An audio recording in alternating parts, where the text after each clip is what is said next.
Hello दोस्तों, Phoenix study circle में आप लोग का स्वागत है। आज हम लोग लेकर आए हैं थोड़ा सा कुछ प्रीवियस ईयर के क्वेश्चन। ठीक है। तो हम लोग पढ़ रहे थे एनसीईआरटी, और उसमें हम लोग पढ़ रहे थे केमिस्ट्री, रसायन विज्ञान। ठीक है। तो अभी तक जो दो चैप्टर पढ़े हैं, जो टॉपिक पढ़े हैं, जैसे मैटर पदार्थ वाला चैप्टर पढ़े हैं, इसका वर्गीकरण पढ़े हैं, पदार्थ का वर्गीकरण। इन सबसे कुछ क्वेश्चन जो प्रीवियस ईयर में आया हुआ है, खास करके इसमें क्वेश्चन जो है वो रेलवे से उठाए हैं, जो बिल्कुल जो है वो बहुत एनसीईआरटी से पूछा हुआ है। तो वो क्वेश्चन आप लोग के सामने थोड़ा सा रख रहे हैं, ताकि आप लोग को कुछ आइडिया लगे यहाँ किस तरह से क्वेश्चन आता है, जो पढ़ाया जा रहा है वो सही दिशा में जा रहा है कि नहीं जा रहा है, आप खुद इसको कंक्लूड कर सकते हैं। ठीक है। चलिए शुरू करते हैं। पहला हम लोग यहाँ से शुरू करते हैं, पदार्थ से। ठीक है।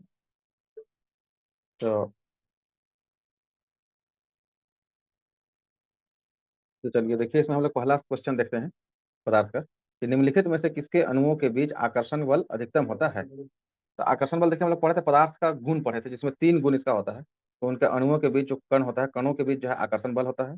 कणों के बीच जो है खाली स्थान होता है, स्पेस बिटवीन देम होता है।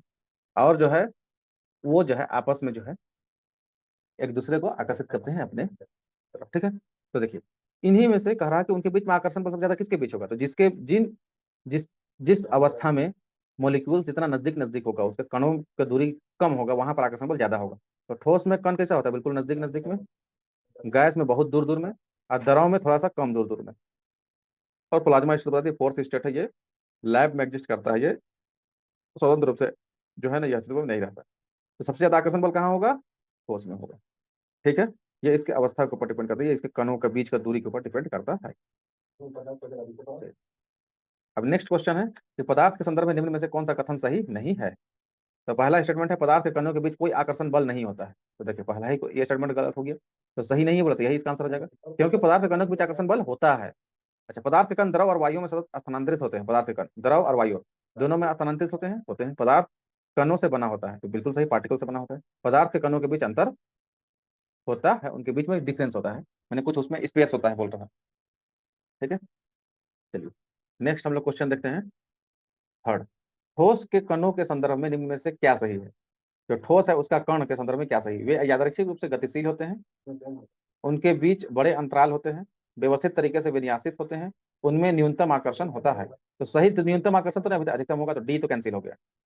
ठीक है। उनके बीच बड़े अंतराल होते हैं, मैंने उसके बीच में बहुत ज्यादा गैप होता है बोल रहा है, स्पेस होता है, तो ये भी गलत हो जाएगा। वे यादृच्छिक रूप से गतिशील होते हैं। तो गतिशील कैसे होगा, जब एकदम बिल्कुल उसका मॉलिक्यूल बहुत नजदीक नजदीक होता है, तो गतिशील कैसे होगा, नहीं होगा। तो व्यवस्थित तरीके से क्या होता है, विन्यासित, उसमें व्यवस्थित तरीके से वो जो है सजे होते हैं, वो एक ढंग से विन्यासित होते हैं। ठीक है। तो इसका सी आंसर हो जाएगा। चलिए, नेक्स्ट जो है क्वेश्चन है, क्वेश्चन नंबर फोर। फोर कहता है, अभी तक वैज्ञानिकों द्वारा पदार्थ की कितनी अवस्थाएं तय की गई है। तो वैज्ञानिक तो आपको बताए थे तीन, तो परंपरागत रूप से, और प्लस दो, प्लाज्मा और बोस आइंस्टाइन कंडेंसेट। तो टोटल कितना हो जाएगा, पांच। तो बी इसका आंसर हो जाएगा। तीन था कौन कौन, ठोस, द्रव और गैस। और चौथा था कौन सा स्टेट, प्लाज्मा। ठीक है। और छठा था बोस आइंस्टाइन, देखिए यहाँ पर दिया हुआ, बोस आइंस्टाइन कंडेंसेट। ठीक है। चलिए, नेक्स्ट क्वेश्चन हम लोग देखते हैं। देखा दिया कि नीचे दी गई आकृति से क्या अनुमान नहीं लगाया जा सकता है। देखिए, ये सॉलिड है, ये लिक्विड है, ये गैस है, ये प्लाज्मा है। तो सॉलिड मतलब ठोस है, लिक्विड को द्रव का दिया, गैस प्लाज्मा योग्य। तो पहला, पदार्थ के चारों चारों अवस्थाओं की आणविक व्यवस्था देखी जा सकती है, आणविक व्यवस्था देखी जा सकती है। दूसरा, प्लाज्मा एक तरल पदार्थ है जो शरीर के सभी कोशिकाओं में मौजूद मौजूद होता है। तीसरा, यह आकृति पदार्थ की चौथी अवस्था अर्थात प्लाज्मा को प्रदर्शित करती है। और चौथा है, यह आकृति पदार्थ की विभिन्न अवस्थाओं के बारे में जानकारी प्रदान करती है। तो विभिन्न अवस्थाओं के बारे में जानकारी प्रदान करती है, तो यहाँ पर कह रहा है कि अनुमान नहीं लगाया जा सकता। तो इसका अनुमान नहीं लगेगा, बी नंबर का। इसलिए प्लाज्मा एक तरल पदार्थ है, कोई जरूरी नहीं कि तरल ही होगा, और शरीर के सभी कोशिकाओं में मौजूद होता है, ये भी कोई कंफर्म नहीं कह सकता है। अब देखिए, तीनों स्टेटमेंट कैसे है, पदार्थ के चारों अवस्थाओं को आणविक व्यवस्था देखी जा सकती है। आणविक व्यवस्था यहाँ दिख रहा है सबका, यहाँ देख सकते हैं कैसा अवस्थित है। यह है, यह आकृति पदार्थ की चौथी अवस्था अर्थात प्लाज्मा को प्रदर्शित करती है, कर सकती है बिल्कुल जो है। और यह आकृति पदार्थ की विभिन्न अवस्थाओं के बारे में जानकारी प्रदान करती है, तो करती है।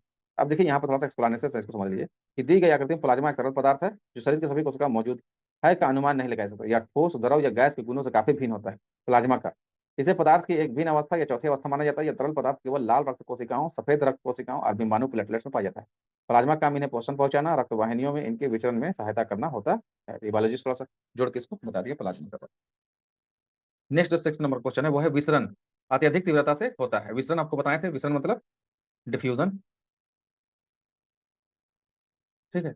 मैंने घुलना, एक अवस्था दूसरी अवस्था में, जो पदार्थ का एक अवस्था दूसरी अवस्था में कैसे घुलता है, मिक्स होता है, तो ये तीव्रता सबसे ज्यादा कहाँ होगी, तो ये होती है गैसों में सबसे ज्यादा, क्योंकि गैसों के कणों के बीच में ना सबसे ज्यादा जो है गैप होता है। तो यहाँ पर दूसरा कोई लिक्विड वाला होगा, ये इसमें आसानी से क्या होगा, समाहित हो सकता है। यहाँ पर यही लिखा होगा, जिसका आकार आयतन दोनों अनिश्चित होता है, और गैसों के विसरण अधिक तीव्रता से होता है, क्योंकि उसके अणुओं में आकर्षण और प्रतिकर्षण दोनों नहीं होता है, उनके बीच में ज्यादा स्पेस होता है।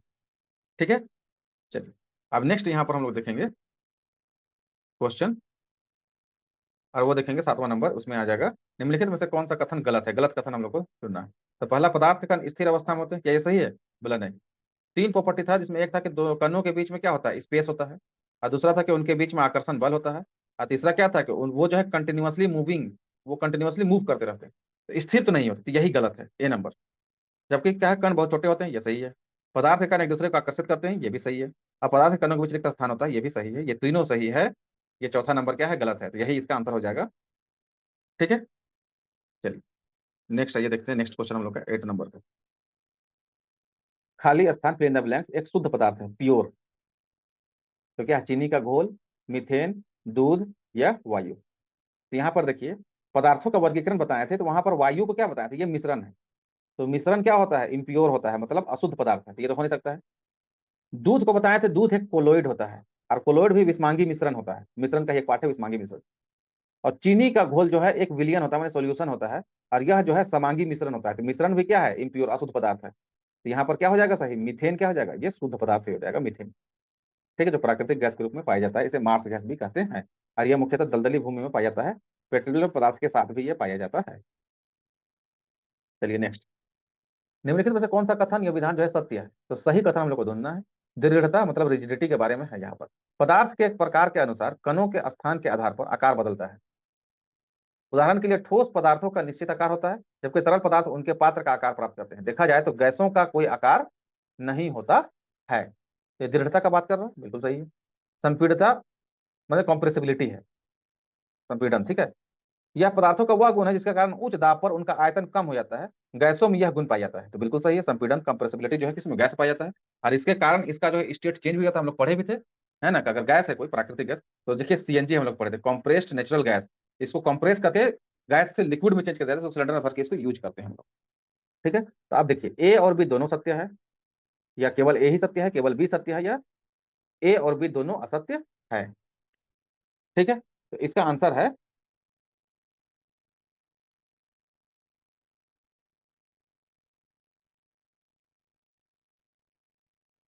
यहाँ पर जो है इसका आंसर जो है यहाँ सी दे रहा है। एक बार इसको थोड़ा सा पढ़ लेते हैं, फिर हम बताते हैं कि क्या है। देखिए, पदार्थों में दृढ़ता, रिजिडिटी या हार्डनेस का गुण जो है, पदार्थ के टूटने से पहले उसके ऊपर लगने वाले झटकों या धक्कों का विरोध करता है, अतः कथन ए गलत है।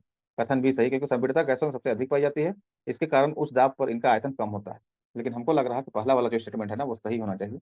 इसलिए कि पदार्थ के प्रकार के अनुसार कणों का स्थान के आधार पर आकार बदलता है, बिल्कुल। तो ठोस का तो फिक्स होता है, जबकि तरल का जो है उसके पात्र के अनुसार जो है होता है आकार, जो गुण बता रहा है वो उसके हिसाब से ये सही स्टेटमेंट है।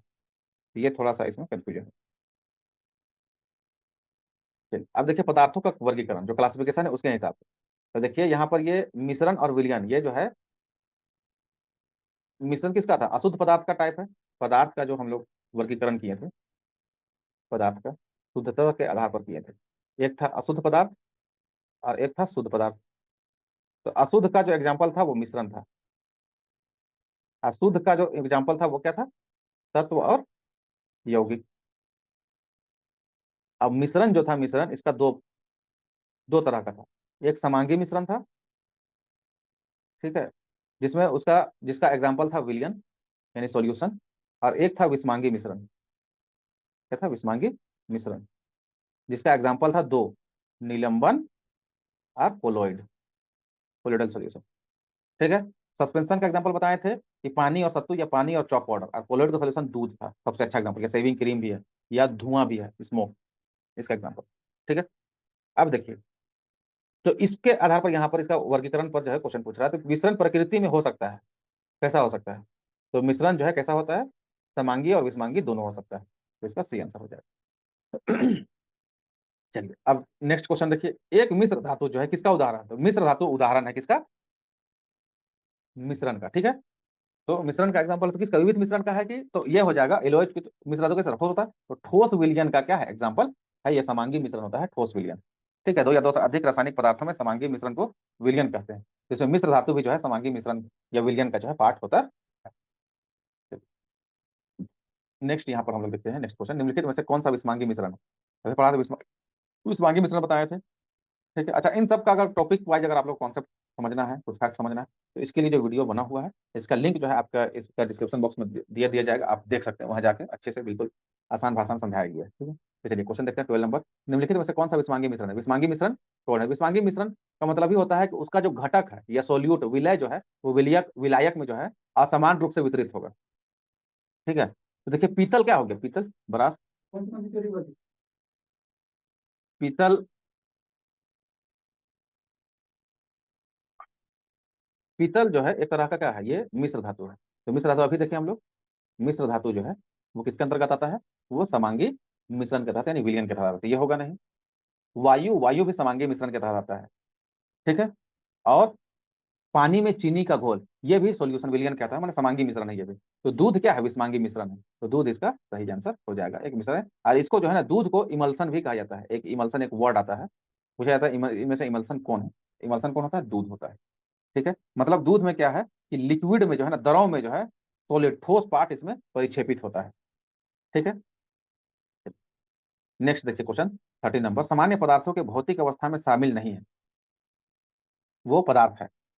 तो भौतिक अवस्था में, सामान्य पदार्थों की भौतिक अवस्था में शामिल नहीं है पदार्थ है, तो कौन सा पदार्थ है, कोलोइड है कि तरल है कि गैस है, तो कौन है, यहाँ पर मिट्टी है, तो यहाँ पर कौन होगा, कोलोइड हो जाएगा। ठीक है, कोलोइड सामान्य पदार्थ की भौतिक अवस्था में शामिल नहीं है, यह रासायनिक मिश्रण होता है। ठीक है, जिसमें एक पदार्थ के कण जो है दूसरे पदार्थ में क्या होते हैं, परिक्षेपित होते हैं, बता रहे थे दूसरे में परिक्षेपित होते हैं। ठीक है, मुख्यतः तीन अवस्था है पदार्थ का, ठोस द्रव और गैस, और उसके अलावा दो और है जो अभी ऊपर क्वेश्चन हम लोग देख रहे थे, प्लाज्मा और वो साइंस कंडेंसेट। ठीक है, अब देखिए नेक्स्ट क्वेश्चन है हवा क्या है, तो हवा जो है एक जो है मिश्रण है। ठीक है, अब यहाँ पर लिखा शुद्ध मिश्रण है, एक है केवल मिश्रणों का मिश्रण है, ये केवल तत्वों का मिश्रण है, या दोनों तत्वों और यौगिकों का मिश्रण है। तो हवा क्या है, तत्वों और यौगिक दोनों का मिश्रण है, क्योंकि हवा में बहुत सा जो है गैस है, तो हवा कहा जाता है गैसों का मिश्रण है। तो गैस में तो नाइट्रोजन भी है, ऑक्सीजन भी है, neon, helium, organ, methane, carbon dioxide सभी चीज है। ठीक है, तो उनका जो है क्या है, ये हवा जो है मिश्रण है, तो तत्व और यौगिक दोनों का मिश्रण है। अब नेक्स्ट हम लोग देखते हैं, वह विजातीय मिश्रण जिसमें विलय के कण घुलते नहीं है बल्कि पूरे माध्यम में निलंबित बने रहते हैं, तो कहलाता है, उसको क्या कहते हैं, उसको सस्पेंशन या निलंबन कहते हैं। देखिए सस्पेंशन इंग्लिश में कहते हैं और हिंदी में इसको निलंबन कहते हैं। ये सब थोड़ा सा दिक्कत है, टर्मिनोलॉजी हम लोग इंग्लिश हिंदी दोनों में रखना होगा याद, नहीं तो फिर इस तरह से देखिए आप क्वेश्चन हिंदी का कैसा इसको जो है ना ऑप्शन यहाँ पर निलंबन, चूंकि हिंदी में निलंबित वर्ड आ गया है तो निलंबन आसानी से कर लीजिएगा, इसलिए सस्पेंशन लिख दिया है। ठीक है, तो ये सब थोड़ा सा देखना है। विजातीय मिश्रण मतलब हो गया विस्मांगी मिश्रण का बात कर रहे हैं यहाँ पर। ठीक है, माने हेट्रोजीनियस मिक्सचर, यहाँ पर इंग्लिश में देखा जाए तो इसको कहते हैं हेटेरोजीनियस मिक्सचर। ठीक है, चलिए अब आगे क्वेश्चन हम लोग देखते हैं, नेक्स्ट क्वेश्चन, कि विज्ञान में कौन सा नियम मिश्रण के गुणों का पालन नहीं करता है ना, मिश्रण के घटक उनके गुणों को बरकरार रखते हैं। ठीक है, तो सही होगा, मिश्रण अलग अलग पदार्थ के हो सकते हैं, ये भी हो सकता है, इसे भौतिक विधि से अलग किया जा सकता है, ये भी सही है, इसकी संरचना तय नहीं है, तो ये गलत है, इसकी संरचना ये उपरोक्त तीनों जो है क्या है, सही है, ये संरचना तय है, तो संरचना इसका सबका तय होता है। रसायन वैज्ञानिक पदार्थ जो दो या दो से अधिक तत्वों यौगिक पदार्थों को किसी अनुपात में मिलाने से प्राप्त होता है उसको मिश्रण कहते हैं। अब मिश्रण कोई निश्चित संरचना तय नहीं है। ठीक है, मिश्रण को सरल यांत्रिक विधियों द्वारा, मैंने फिजिकल मेथड से, भौतिक विधि से इसको अलग किया जा सकता है। मिश्रण में उपस्थित उसके घटक अपने गुणों को सदैव बरकरार, मैंने उसका जो घटक होता है वही गुण जो है मिश्रण को क्या करता है, प्रदर्शित करता है। चलिए नेक्स्ट क्वेश्चन हम लोग देखते हैं, जब दो तरल पदार्थ, 17 नंबर क्वेश्चन है, जब दो तरल पदार्थ एक दूसरे में घुलते नहीं और सॉल्यूशन नहीं बनाते हैं तो उसे क्या कहते हैं, जब दो तरल पदार्थ है ना, तो अगर आपस में नहीं घुलते तो उसको कहते हैं इमिसिबल या अमिश्रणीय, तो ये सीधा डायरेक्ट आंसर हो गया। तो सॉल्वेंट कहते हैं विलायक को जो घोलता है, और सॉल्यूट कहते हैं विलय को जो घुल जाता है। जैसे चीनी और पानी का अगर हम लोग घोल बनाते हैं, शरबत बनाते हैं, तो चीनी क्या हो जाएगा, सॉल्यूट हो जाएगा। ठीक है, और पानी क्या हो जाएगा, सॉल्वेंट हो जाएगा।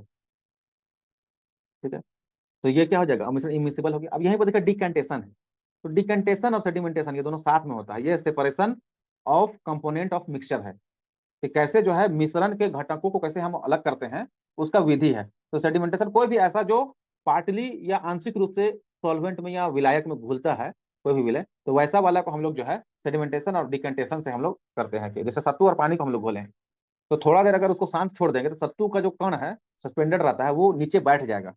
तो ऊपर का जो पानी होगा उसको हम लोग तो जो बैठ गया इसको सेडिमेंटेशन कहते हैं, नीचे बैठ गया।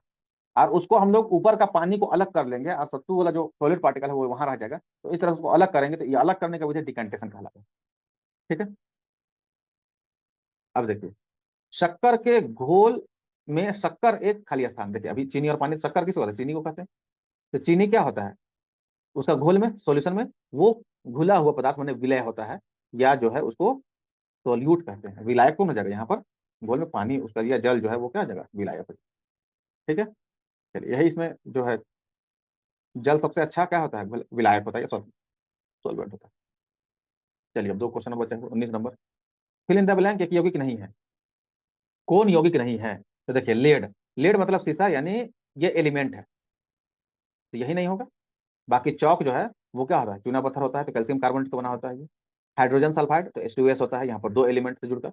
और सल्फर डाइऑक्साइड SO2 होता है। ये भी यौगिक है, ये भी यौगिक है, ये भी यौगिक है, तीनों यौगिक है। लेड क्या है? तत्व है। और ये है अधातु। ठीक है। चलिए, तो यौगिक वैसे किसको कहते हैं? दो या दो से अधिक तत्वों से एक निश्चित अनुपात में मिलकर जो है रासायनिक बंध द्वारा जुड़कर जो पदार्थ बनाता है उसी को हम लोग यौगिक कहते हैं। इसमें एक बात याद देना है कि दो या दो से अधिक भिन्न तत्व मिलकर जो है एक निश्चित अनुपात में रासायनिक बंध द्वारा जुड़कर पदार्थ बनाता है, वो यौगिक कहलाता है। जैसे चौक है, हाइड्रोजन सल्फाइड, सल्फर डाइऑक्साइड, ये सब जो है। अब नेक्स्ट क्वेश्चन है कि रेत और चीनी का मिश्रण किसका उदाहरण है? तो यह जो है किसका उदाहरण है? ये विस्मांगी मिश्रण या हेट्रोजीनियस मिक्सचर का उदाहरण है। विजातीय मतलब हेट्रोजीनियस, और सजातीय मतलब होमोजीनियस, समांगी मिश्रण। ठीक है। तो रेत और चीनी जो है वो किसका एग्जाम्पल है? वो हेट्रोजीनियस मिक्सचर है। ठीक है, रेत और चीनी के मिश्रण इसी का एक उदाहरण। तो आज हम लोग यहीं तक रखते हैं। उम्मीद करते हैं कि आपको ये जो क्वेश्चन डिस्कस किया अच्छा लगा होगा। तो आप कमेंट में जरूर बताइए कि ये कैसा लगा, और इस तरह क्वेश्चन और भी जो तो चैप्टर अभी पढ़ा रहे हैं उससे रिलेटेड क्वेश्चन आप लोग के लिए लेके आए। ठीक है, वीडियो अच्छा लगेगा तो लाइक शेयर सब्सक्राइब जरूर कीजिए। Thank you.